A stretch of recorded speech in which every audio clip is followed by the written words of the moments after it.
Hola, ¿cómo están? Les saluda Cristian Arias y le doy la bienvenida a este espacio de conversación y entrevista donde estaremos hablando sobre el escenario político nacional de cara a las próximas elecciones de noviembre. Para ello, en esta oportunidad estaremos hablando con Raúl Burgos, docente y director ejecutivo del Observatorio de Historia y Política de la Pontificia Universidad Católica de Valparaíso. Hola Raúl, ¿cómo estás? Hola Cristian, un gusto saludarte. Muchas gracias por este contacto. Muchas gracias, Raúl. Partimos. Este 16 de noviembre nuevamente tocan las elecciones presidenciales. En las últimas semanas, por ejemplo, hemos visto la agenda bien concentrada en los precandidatos y en la carrera por el sillón presidencial. Pero antes de eso hay un proceso de primarias. ¿Qué se viene en ese sentido? ¿Primaria de derecha, de izquierda? Ahí también, la gente tiene que participar, ¿cierto? Sí, bueno, todo lo que vamos a estar discutiendo desde el punto de vista electoral durante este año está pensado, ¿no? En relación con las elecciones presidenciales y parlamentarias que van a ocurrir en noviembre de este año, pero como tú bien decías, para eso los distintos partidos y agrupaciones políticas tienen que resolver cómo o cuáles van a ser sus candidatos. Entonces, en nuestra legislación contemplamos, ¿no?, la figura de las primarias para aquellos partidos que quieran participar para dirimir y resolver quiénes van a ser sus candidatos. Y en ese sentido, en los últimos días hemos visto, ¿no?, que la discusión tanto en el oficialismo como en la oposición está puesta, ¿no?, sobre si es que van a acudir a primarias que se realizarían en junio de este año, el domingo 29 de junio. Pero para eso, obviamente, tienen que inscribirse y resolver internamente si es que van a estar dispuestos a participar en este proceso. Te entiendo.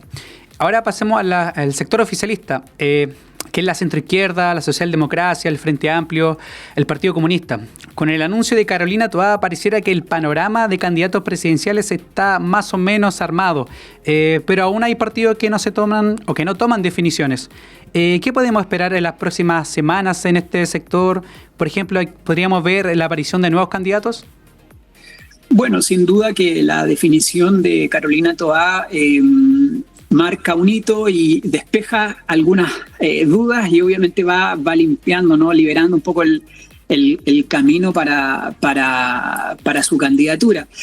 No obstante, tenemos que pensar que el oficialismo está compuesto por varias agrupaciones, entre ellos, ¿no?, el Partido por la Democracia, PPD, que es el partido de Carolina Toá, el Partido Socialista, el Frente Amplio, el Partido Liberal, el Partido Radical hasta cierto punto, que podría ir o que uno podría considerarlo también hasta cierto punto, y la Democracia Cristiana eventualmente, ¿no?, dependiendo de lo que resuelvan. Entonces uno debiese preguntarse, bueno, cómo todos los otros partidos, ¿no?, dejando de lado, ¿no?, dejando fuera a Carolina Toá y el PPD, van a resolver, van a presentar sus propios candidatos o van a optar por la figura de Toá y la van a apoyar a ella. Y ahí está la discusión y hemos visto en las últimas, digamos, noticias, ¿no?, en los últimos días, que el Frente Amplio tiene interés de participar con un candidato y por lo tanto debiese haber una primaria. Para la candidatura de Toá, naturalmente sería muy positivo participar en una primaria porque eso permite, en primer lugar, competir con otros, pero también asegurar que si es que resulta ganadora, va a ser ella que va a tener el apoyo explícito y formal de otras agrupaciones que, como decía, ¿no?, son agrupaciones que todavía están resolviendo internamente si es que van a tener un candidato o candidata. En ese sentido, seguimos con el oficialismo. ¿Qué cambia que no se presente la expresidenta Michelle Bachelet como carta presidencial? ¿Pierde fuerza el oficialismo con esto? Teniendo en cuenta que la expresidenta tenía bastante preferencia en las últimas encuestas. Bueno, eso yo creo que es para quienes sienten adhesión y todavía consideran a Michelle Bachelet como un referente, porque lo es, ¿no? Y consideran que podía ser la carta competitiva para la elección de noviembre.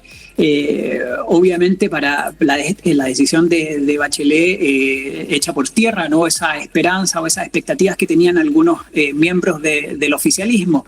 Despeja obviamente también el camino para otras candidaturas como la misma Toa, y fundamentalmente genera un problema, porque hoy día entonces partidos como el Partido Comunista o quizás el mismo Frente Amplio, sectores del Frente Amplio que van a tener que, bueno, ponerse a pensar y decir, ¿a quién llevaremos a la primaria? Bachelet resolvía gran parte de esas cuestiones y dada la envergadura y la relevancia de su figura, obviamente concitaba el apoyo, un apoyo importante del oficialismo y facilitaba un poquito la discusión de cara a la elección de noviembre. Te entiendo. Y ahora pasando al sector de la oposición, que es la centroderecha, con los partidos de Chile Vamos, republicanos, ahora los libertarios. Hace rato en este sector ya veníamos escuchando los nombres que buscan postularse para llegar al Palacio de la Moneda. Pero ¿qué debiésemos esperar para las próximas semanas? Por ejemplo, ¿habrán nuevos nombres? Bueno, hoy día tenemos sobre la mesa lo que sabemos, ¿no? Matei, por un lado, obviamente, que es una candidata que de los partidos históricos de la derecha, ¿no? José Antonio Kast, que ya ha sido candidato presidencial previamente y obviamente tiene la misma intención. Johannes Kaiser, por otro lado, que esta fuerza que emerge y que, digamos, se desprende, ¿no?, del Partido Republicano y hoy día emerge con fuerza. También aparentemente está interesado Rojo Edwards, representando al Partido Social Cristiano. Y hay otras figuras que debemos pensar, ¿no?, si les gustaría participar en este sector, como podría ser quizás demócratas. Estoy pensando en Jimena Rincón, eventualmente, ¿no? Entonces, claro, para Evelyn Matei sería muy bueno tener una primaria, porque nuevamente eso permitiría que si resulta ganadora en esa primaria, tendría el apoyo formal, explícito de otras agrupaciones. Recordemos esto, ¿no?, que la primaria, si los partidos deciden participar en la primaria con sus candidatos, deben obligatoriamente no apoyar al otro candidato que ya está, porque se asume que son parte de un mismo pacto, ¿tá? Entonces no podrían presentar a una persona de sus filas en la elección de noviembre, ¿tá? Esa es la gracia de la primaria. Y por lo tanto, entonces, creo yo que hay varios interesados, varias caras que están interesadas, pero obviamente todos están sacando cuentas si es que es conveniente o no participar en la primaria.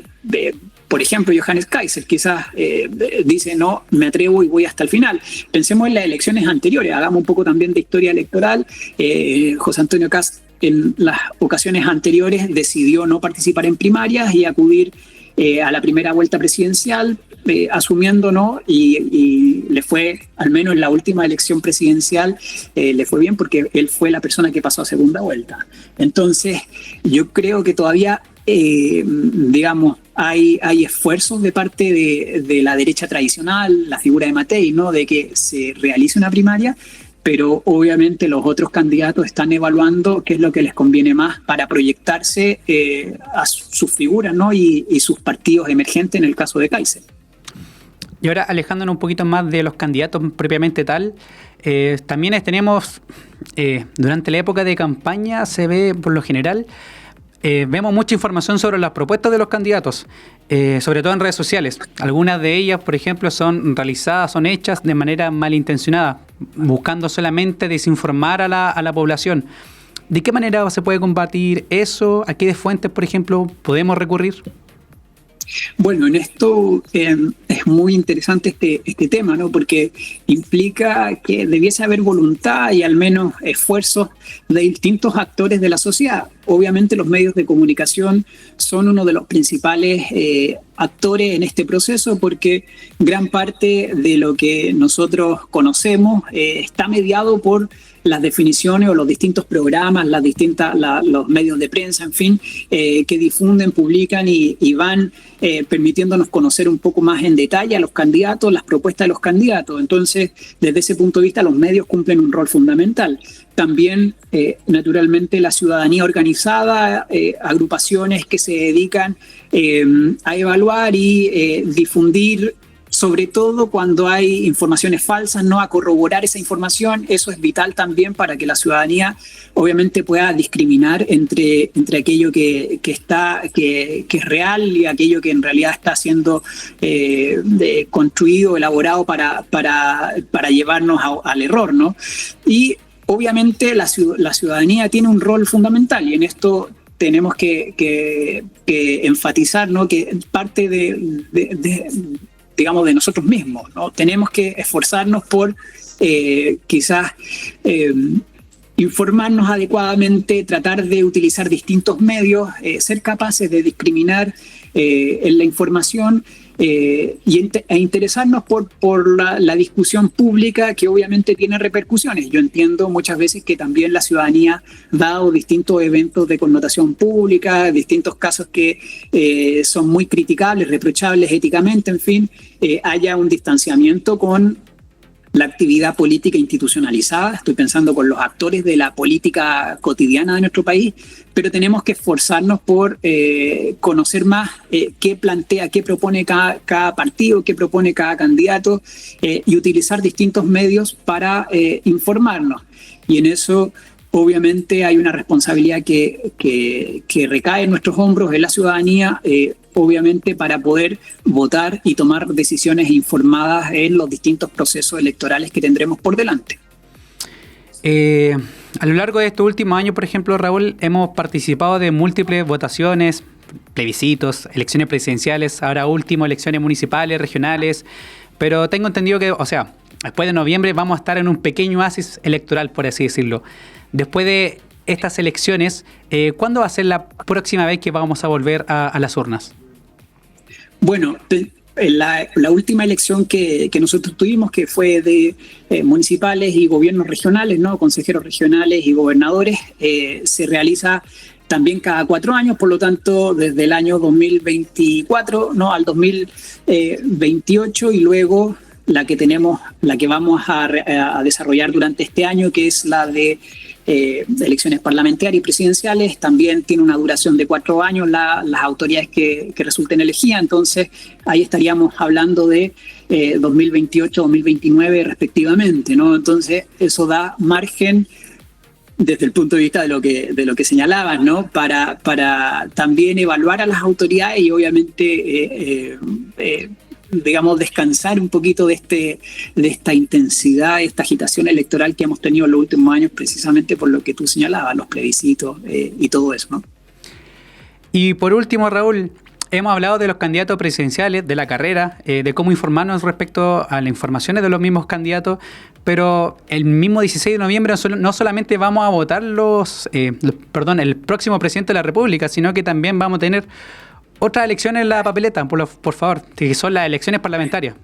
Sí, esa es una elección muy importante también, que desde 2 puntos de vista, ¿no?, de la importancia que posee y que recae en el poder legislativo, en el Congreso, en lo que en la actividad diaria y en la tarea que ellos tienen desde el punto de vista de la elaboración de la legislación de nuestro país, que obviamente es muy importante para normar y organizar nuestra vida en comunidad. Y también es importante desde un punto de vista político para las distintas coaliciones, porque también es un evento en donde se miden fuerzas, en donde obviamente para el candidato o la candidata que resulte elegida presidente es fundamental contar con un parlamento que permita eventualmente llevar a la práctica, ¿no?, el programa de gobierno. Entonces es importante que eso también lo evaluemos desde ese punto de vista. Las elecciones parlamentarias que vamos a tener, por un lado a tener una elección parlamentaria con renovación completa de la Cámara de Diputadas y de Diputados, 155 personas que se van a renovar. Obviamente muchos de los candidatos, actuales diputados y diputadas van a ir a la reelección, naturalmente, pero también van a postular otras personas, y ahí va a ser interesante ese proceso. Y también tendremos elecciones senatoriales en algunas de las circunscripciones senatoriales de nuestro país, es decir, en la mitad de ellas porque la renovación del Senado se va realizando de forma desfasada y esta vez le toca a algunas circunscripciones, por ejemplo, ¿no?, la circunscripción de la región de Valparaíso, por darte un ejemplo, pensando que estamos desde esta región, ¿no? Y entonces vamos a tener elección parlamentaria y elección presidencial al mismo tiempo. Perfecto. Muchas gracias, Raúl, por acompañarnos en esta oportunidad. Muchas gracias a ustedes, que estén muy bien.